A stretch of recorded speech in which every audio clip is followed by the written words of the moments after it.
नमस्कार, स्वागत है आप सभी लोगों का चंदोला क्लासेस में। पिछली वीडियो में हम लोगों ने अपना एक चैप्टर खत्म किया था जिसका नाम था change in profit sharing ratio among existing partner. यानी जब पुराने पार्टनर होते थे और उनके बीच में प्रॉफिट शेयरिंग रेशियो चेंज होता था तो क्या फर्क पड़ता था, वो चैप्टर हम लोगों ने कंप्लीट कर लिया। अगर आप लोगों ने वो वीडियो नहीं देखी है तो पहले जाके उसको देख लीजिए, तब जाके हम लोग इस चैप्टर को स्टार्ट कर सकते हैं जिसका नाम है एडमिशन ऑफ पार्टनर। नाम से ही पता चल रहा है साहब, एडमिशन ऑफ पार्टनर, यानी जब कोई नया पार्टनर फर्म में क्या होता है, एडमिट होता है, किसी नए पार्टनर को लेके आते हो आप फर्म में। अब नया पार्टनर फर्म में आ रहा है, बहुत सारी सर्कमस्टांसेस होती हैं, किस कारण की वजह से आ रहा है वो समझना बहुत जरूरी होता है कि एडमिशन ऑफ पार्टनर क्यों कर रहे हैं हम किसी भी पार्टनर का। जैसे सपोज करें हमारे पास दो पार्टनर थे, एक का नाम था ए और दूसरे का नाम था बी, ठीक है। इन लोगों ने ये अपने प्रॉफिट शेयरिंग रेशियो को बांट रहे थे, सपोज करो 1:1 में, 1:1 में, ये इनका पीएसआर था। इन्होंने एक तीसरा पार्टनर जो है सी, इसको फर्म में एडमिट किया, नया पार्टनर आया फर्म में, ठीक है। अब देखो ये क्यों एडमिट किया, दो कारण हो सकते हैं इसको एडमिट करने के। एक कारण तो ये हो सकता है कि हमें कैपिटल की रिक्वायरमेंट हो, हमें तो क्या हो, कैपिटल रिक्वायरमेंट हो। और दूसरा चीज ये हो सकता है कि जैसे सपोज करो हम कोई स्पेसिफिक बिजनेस कर रहे हैं, जूट मैन्युफैक्चरिंग कंपनी है बिजनेस हमारा, जूट मैन्युफैक्चरिंग का बिजनेस, ठीक है।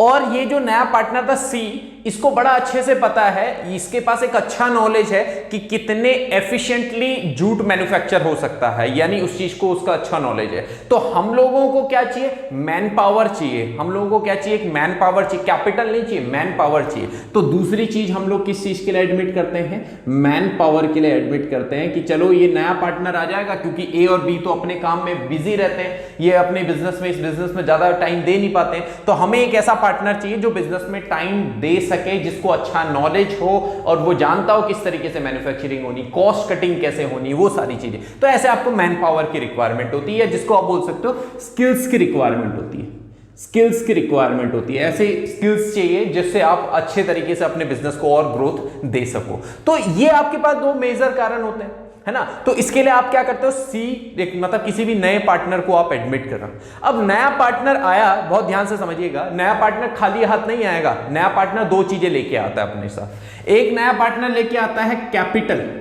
एक नया पार्टनर लेके आता है कैपिटल, और दूसरा नया पार्टनर लेके आता है गुडविल का अमाउंट, गुडविल का अमाउंट। कैपिटल ऑब्वियसली वो नया पार्टनर है तो अपने कैपिटल लेके आएगा, कैपिटल इन्वेस्ट करेगा बिजनेस में। और दूसरी चीज वो गुडविल के लेके आता है। गुडविल क्यों लेके आता है, क्योंकि नए पार्टनर के आने से पुराने पार्टनर के ऊपर क्या इफेक्ट पड़ता है ये समझिए। जैसे नया पार्टनर आया और इसने कहा कि मुझे प्रॉफिट में 1/3 शेयर चाहिए, मुझे प्रॉफिट में 1/3 शेयर चाहिए। अब 1/3 शेयर इसने मांग दिया, यानी प्रॉफिट में 1/3 शेयर कौन ले लेगा, सी ले लेगा। तो ए और बी के ऊपर इस चीज का क्या फर्क पड़ेगा, ए बी क्या करेंगे, तो इससे फर्क ये पड़ेगा कि जब सी नया पार्टनर आया उसने 1/3 शेयर मांग लिया तो प्रॉफिट थोड़ा चेंज होता है, प्रॉफिट तो उतना ही है। अगर पहले बिजनेस को जो प्रॉफिट हो रहा था, वो प्रॉफिट अगर पहले 30,000 रुपए का हो रहा था, 30,000 रुपीज का हो रहा था, तो आपको क्या लगता है अब वो चेंज हो जाएगा, नहीं होगा, अभी भी प्रॉफिट 30 का ही रहेगा। बस फर्क क्या होता था, पहले ये 30,000 का प्रॉफिट सिर्फ दो लोगों में बट रहा था, ए और बी में, उनके प्रॉफिट शेयरिंग रेशियो में 1:1 में, यानी ए को मिल रहा था 15,000 और बी को भी मिल रहा था 15,000, ये हो रहा था। पर अब क्या हुआ, इनका अभी भी प्रॉफिट, जब सी नया पार्टनर आ गया तो प्रॉफिट तो अभी भी 30,000 रुपए का है, पर वो जो प्रॉफिट है वो 3 लोगों में बटा, वो जो प्रॉफिट है वो 3 लोगों में डिस्ट्रीब्यूट होगा, ए बी और सी, बराबर बराबर, इक्वल इक्वल हमने माना, ठीक है। तो चलिए ठीक है, इक्वल इक्वल बांटा। तो अब जहां ए को पहले 15 मिल रहा था, अब अगर बराबर बराबर बांटोगे तो तीनों को 10-10 मिलेगा, 10,000 10,000 और 10,000, तीनों को 10,000 का प्रॉफिट हो। यानी कहने का मतलब है कि सी के आने से ए और बी क्या कर रहे हैं, सैक्रिफाइस कर रहे हैं। ए और बी क्या कर रहे हैं, सैक्रिफाइस कर रहे हैं, अपने रेशियो को कर रहे हैं, शेयर को कर रहे हैं कि नहीं कर रहे हैं। ए को जहां पहले 15,000 रुपए मिल रहा था अब उसको 10,000 ही मिल रहा है, यानी कितना, 5,000 रुपए, 5,000 रुपए ए ने सेक्रीफाइस कर दिया, बी को भी पहले 15,000 रुपए मिल रहा था, फिर 10,000 मिल रहा है, तो बी ने भी कितना सेक्रीफाइस कर दिया, 5,000 रुपीज बी ने सेक्रीफाइस कर दिया। यानी कहने का मतलब है कि नए पार्टनर के आने से पुराने पार्टनर्स के ऊपर भी इफेक्ट पड़ता है, उनको प्रॉफिट सेक्रीफाइस करना पड़ता है, और इस सेक्रीफाइस करने के बदले क्या मिलता है, उनको इस गुडविल का अमाउंट मिलता है। ये जो गुडविल लेके आता है, सी जो गुडविल लेके आया, गुडविल की अमाउंट लेके आया, बेसिकली क्या है वो अमाउंट, प्रीमियम का अमाउंट है, और ये अमाउंट ये क्या कर देगा, अपने इन पुराने पार्टनर्स के बीच में बांट देगा। ये कैपिटल तो उसकी अपनी है, पर जो गुडविल की अमाउंट है ये पुराने पार्टनर्स के बीच में डिस्ट्रीब्यूट कर देगा। किस रेशो में, सेक्रीफाइसिंग रेशो में। किस रेशो में, सेक्रीफाइसिंग रेशो में। इसलिए करता है कि भैया इसके आने से ये दोनों सेक्रीफाइस कर रहे हैं, तो एक तरीके से क्या है, ये उनको कंपनसेट कर रहा है कि भैया तुम चलो सेक्रीफाइस कर रहे हो, तो वो अपने से क्या करता है, गुडविल की अमाउंट लेके आता है, प्रीमियम की अमाउंट लेके आता है, तो वो प्रीमियम की अमाउंट इनको पे करता है। या ये समझिए कि अब क्या होगा, ए और बी तो पहले से बिजनेस में काम कर रहे थे, अब वो कहते हैं कि भैया हम लोग इतने साल से बिजनेस में काम कर रहे हैं, तू तो अभी आ रहा है, तेरे को प्रॉफिट मिल रहा है, हमने तब भी बिजनेस में काम किया जब प्रॉफिट होता ही नहीं था, लॉस होता था, यानी इतनी गुडविल क्रिएट की, आज हमें प्रॉफिट हो रहा है इतना, है ना, तो हमें गुडविल का पैसा दो। तो वो गुडविल का शेयर लेके आता है अपना, और वो पैसा जो होता है ये ए और बी के बीच में डिस्ट्रीब्यूट हो जाता है। किस रेशो में, सेक्रीफाइसिंग रेशो में। तो ये समझना बहुत जरूरी होता है, आगे बढ़ने से पहले हमें ये पता होना जरूरी है कि कोई नया पार्टनर है तो वो क्यों आ रहा है, या नया पार्टनर आ रहा है तो वो क्या अमाउंट लेके आता है, क्या क्या चीजें लेके आता है, अपने साथ कुछ लेके आता है कि नहीं आता, खाली आता है कि कैसे आता है। ऐसा तो नहीं होगा कि वो खाली आता है,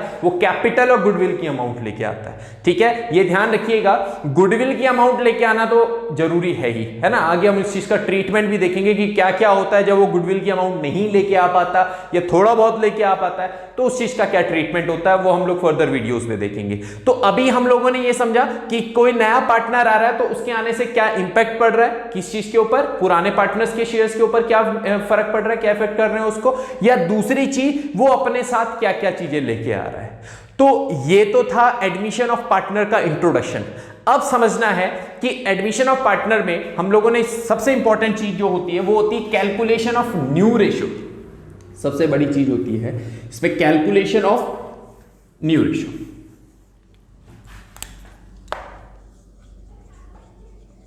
calculation of new and sacrificing, दोनों ही देख लेते हैं।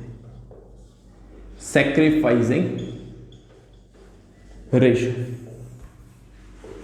क्या होता है, new ratio. New ratio basically क्या है, जैसे अभी हम लोग यही क्वेश्चन ले रहे थे, ए और बी ये दोनों पार्टनर हैं, 1:1 में बांट रहे हैं, ठीक है, और सी नया पार्टनर आ रहा है, इसने कहा कि मैं 1/3 शेयर के लिए आ रहा हूं। इसने कहा कि मुझे कितना शेयर चाहिए, मुझे 1/3 शेयर चाहिए, ठीक है। तो ये तो ए और बी जो बांट रहे थे पहले, ये तो इनका ओल्ड रेशो था, ये क्या था इनका ओल्ड रेशो, पहले इस रेशो में बांट रहे थे।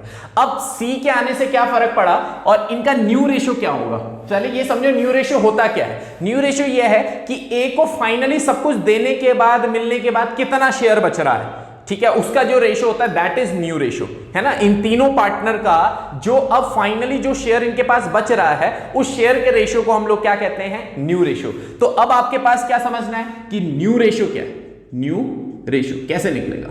तो इसमें आप ये समझिए, यहां पे सिर्फ हमें बता रखा है सी नया पार्टनर है, 1/3 शेयर के ले आ रहा है, इसके अलावा कोई और इंफॉर्मेशन नहीं दे रखी कि वो 1/3 कौन ले रहा है, कौन दे रहा है, कुछ नहीं, सिंपल सा ही बता रखा है कि ए और बी दोनों पार्टनर हैं जो अपने प्रॉफिट शेयरिंग रेशो को पहले इक्वली डिस्ट्रीब्यूट कर रहे थे। नया पार्टनर आया सी और ये जो आया ये 1/3 शेयर के लिए आया, बस इन्होंने इतना बताया और कुछ नहीं बता रखा है, ठीक। तो अगर ऐसा कुछ क्वेश्चन आता है, और जो कि आता है बहुत बार यही क्वेश्चन आता है ना, अगर आप लोग थोड़ा सा फेमिलियर होंगे इन क्वेश्चंस के साथ तो आप लोग जानते होंगे कि करीबन 80% क्वेश्चंस ये होते हैं कि जिनमें ऐसा ही रेशियोज आपके पास आते हैं, सिंपल सा रेशियो, कुछ नहीं पूछा जाता। इसको एक तरीके से समझिए बाय डिफॉल्ट क्वेश्चन आपके पास रेशियोज का इस तरीके का आता है। तो आपके पास क्या है, ये 1/3 शेयर है, 1/3 शेयर के लिए। अब आपको सबसे पहले ये समझना है कि अगर हम लोग ये एज्यूम करें, लेट टोटल शेयर इज 1, अगर हम लोग ये माने कि टोटल शेयर जो है वो 1 है, टोटल शेयर है 1, ठीक है, तो हमें ये देखना है कि सी ने तो बोल दिया मुझे तो 1/3 चाहिए, उसने क्लियर कर दिया। तो हमने कहा कि अगर टोटल शेयर 1 है तो सी का शेयर के बाद इन दोनों के लिए कितना शेयर बच रहा है, ये बड़ा इंपॉर्टेंट चीज है, सी के शेयर के बाद इन दोनों के लिए कितना शेयर बच रहा है। तो हमने क्या किया, हमने कहा टोटल शेयर है 1, इसमें से सी के शेयर को माइनस कर लेते हैं 1/3। अगर इसको माइनस कर लें तो ये कितना बचा 2/3। तो ये हमें पता लग गया कि ये 2/3 किसके लिए है, ए और बी के लिए, क्योंकि सी का तो हम माइनस कर चुके हैं, सी का तो हमें पता है ये 1/3 है, उसने तो क्लियर बता दिया, इसका न्यू रेशियो ये समझो 1/3। पर हमें ये देखना है कि ए और बी के लिए कितना बचा, ए और बी के लिए 2/3 बचा। अब उन्होंने ये तो बताया नहीं कि ए 2/3 जो शेयर बचा हुआ है इसमें ए कितना रखेगा और बी कितना रखेगा, उन्होंने कुछ बताया नहीं। तो हम क्या करेंगे, उनके पुराने रेशो, ओल्ड रेशो के प्रोपोर्शन में ही बांट देंगे इनको। ये जो 2/3 है, जो ये 2/3 आया, इसको हम क्या करेंगे, उनके ओल्ड रेशो को प्रोपोर्शन में बांट देंगे। ठीक है, तो 2/3 ओल्ड रेशो कितना था ए का 1/2, तो 1/2 में बांट लो, कितना आ जाएगा 2/6। बी का आ जाएगा 2/3 मल्टीप्लाई बाय 1/2 इक्वल्स टू 2/6। अब सी जो है, सी ने तो पहले बता रखा था मैं 1/3 के लिए आ रहा हूं, उसने तो क्लियर कर दिया था, ये उसका न्यू रेशियो ही है 1/3, उसने तो पहले ही क्लियर कर दिया था। तो अब आपको सिर्फ क्या करने, तीनों के डिनोमिनेटर इक्वल करने हैं। देखो इन दोनों का डिनोमिनेटर 6 है, इसका कितना है 3, तो इसको कितने से मल्टीप्लाई कर लूं, 2 से मल्टीप्लाई कर लेता हूं ताकि वो 6 बन जाए। तो 2 से ऊपर भी करेंगे और 2 से नीचे भी मल्टीप्लाई करेंगे, तो कितना आ जाएगा 2/6। तो ये रेशियो आया 2:2:2 या 2, या तो आप इसको बोल सकते हो 1:1:1। तो ये आपके पास न्यू रेशियो आया, कोई ज्यादा फर्क था ही। तो अब आपके पास ओल्ड रेशियो भी है, अब आपके पास न्यू रेशियो भी है, और आपको बोला गया है कि सैक्रिफाइसिंग रेशियो निकालो जी। तो सैक्रिफाइसिंग रेशियो क्या होता है, old ratio minus new ratio. Sacrificing, ये तो हमने पिछले चैप्टर में भी किया था, old ratio minus new ratio. तो ए का ओल्ड रेशियो कितना है, ए का ओल्ड रेशियो है 1/2, ए का ओल्ड रेशियो है 1/2 माइनस न्यू रेशियो है 1/3। ए का न्यू रेशियो कितना है 1/3, तो बस इसको माइनस कर ले, एलसीएम कितना आ जाएगा 6, तो 2 3 जा 6, 3 1 जा 3 माइनस 3 2 इक्वल्स टू 1/6। ए का कितना आया सैक्रिफाइसिंग रेशियो 1/6। ऐसे बी का कितना आया, ओल्ड रेशियो इसका भी था 1/2 बी का ओल्ड रेशियो, और न्यू रेशियो जो है ये है 1/3। ठीक है, तो आपके पास फिर इसको माइनस करेंगे, जो एलसीएम आया हुआ है 6, 2 3 जा 6, 3 1 जा 3 माइनस 2 इक्वल्स टू 1/6। यानी सैक्रिफाइसिंग रेशियो जो आया वो आया 1:1। यानी ये पता लगा कि ये दोनों पार्टनर इक्वली सैक्रिफाइस कर रहे हैं, किसके लिए, सी के लिए। सैक्रिफाइसिंग रेशियो यही तो है कि किस रेशियो में सैक्रिफाइस कर रहे हैं। तो हमें ये पता लगा कि ये दोनों पार्टनर जो है इक्वली सैक्रिफाइस कर रहे हैं। गलती क्या करते हैं, गलती ये करते हैं कि यहां पे हम तीसरे पार्टनर का भी सैक्रिफाइसिंग निकालते हैं। मैंने बहुत बार देखा है कि बच्चे क्या करते हैं, तीसरा पार्टनर जो है उसका सैक्रिफाइसिंग क्यों निकाल रहे हो भैया, तीसरा पार्टनर अपने लिए सैक्रिफाइस करेगा, या फिर तीसरा पार्टनर कर रहा है, चलो मान लिया हमने कर रहा है, तो कहां से लेके आओगे उसका ओल्ड रेशियो, नहीं है ना। सिंपल से ये बात समझो, जिनका ओल्ड रेशियो दिया है उसी का सैक्रिफाइसिंग निकलेगा। और ये और ध्यान रखिएगा, नए पार्टनर का कोई सैक्रिफाइसिंग रेशियो नहीं होता है। हम लोग गलती करते हैं, इसलिए मैं बड़ी बेवकूफी वाली बात बोल रहा हूं, पर इसलिए बोल रहा हूं क्योंकि हम लोग ये गलती करते हैं। तो ये ध्यान रखिएगा। तो इस तरीके से, और ये बाय डिफॉल्ट क्वेश्चन है, ये आपके पास बहुत दफा पूछा जाएगा, जहां पे भी न्यू रेशियो की बात होगी वहां पे इस तरीके का क्वेश्चन आपसे पूछा ही जाता है। ठीक है, तो ये हम लोगों ने एक सिंपल क्वेश्चन ले लिया।